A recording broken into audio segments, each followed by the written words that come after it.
Hey, Ty Cohen here at the beach. Take a look at this. It's pretty early in the morning. Not too many people are here. But there are still a significant amount of people here. Still a good amount of people here for as early as it is right now. This is one of my happy places. So if you guys might see me at the beach a lot, it's because it's just a place that I truly enjoy. It's one of my happy places here. So when was the last time you've actually thought about what makes you happy? Like, think about it. When was the last time that you've actually said, you know what? This is what makes me happy. Sitting on the porch, or watching my favorite show, or eating my favorite bowl of cereal, or walking the beach. Early in the morning. I think we get to a point where we stop consciously thinking about the things that make us happy, and we just start living life. Right? We start being realistic to a point where we stop even trying. Oh, about to drop my phone here. We stop even trying. I had the pleasure of interviewing one of our Kindle Castro students the other day, Kai, who's over in Malaysia. And like, her energy is just so incredible. So if you haven't seen that interview, go in and watch it. Definitely, we'll post it here on YouTube. But she's still a young lady.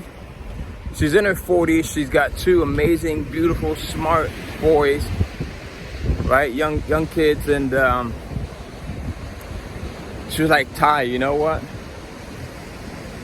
Me publishing digital real estate in the way that you teach it has given me the opportunity to do so many things that make me happy.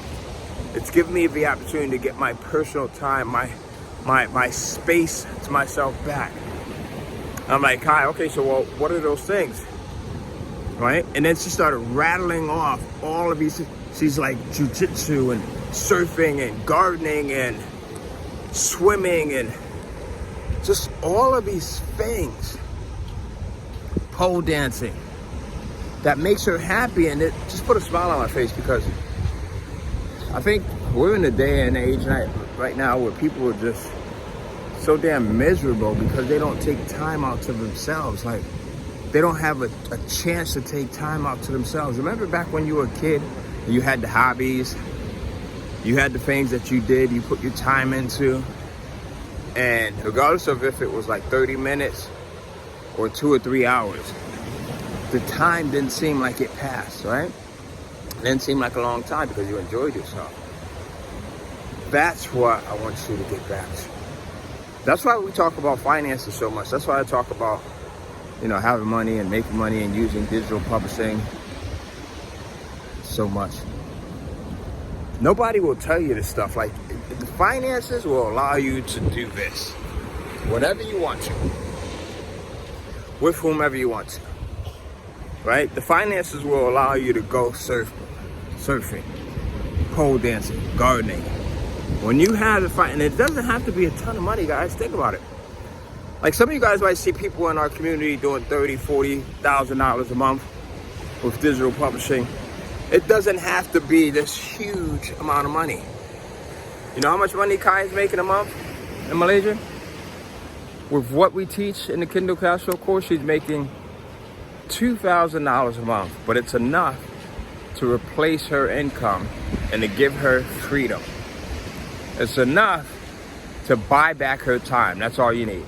That's all you need. And once you learn how to buy back your time, things totally change. I'm curious to know 2 things. Number 1, what makes you happy? Let me know in the comments below. What makes you happy? And then number 2, what would you do once you bought back your time? Once you bought back your time and you no longer have to work and go in and put in 8, 9, 10, 11, 12 hours a day. What would you do with that replacement time? Because that's what you have to think about. Like, things don't start to change until you make that first step. That first step of thinking, like, once I put myself in this position where I no longer have to go to work, I no longer have to sit in traffic, I no longer have to commute, no longer have to deal with people that I don't like to deal with at work, I no longer have to go in and do whatever it is that you're doing at your job, and you start to dream about what your life will look like once you've got that time back, that's when you start the process of changing. No one tells you that. But I'm here to share it with you. Let me know, how would your life change? What would be some of the things that you would do once you get your time back? Number one, what are some of the hobbies that you'd like to reclaim? I'll see you soon. Go ahead, start the process now by posting it in the comments.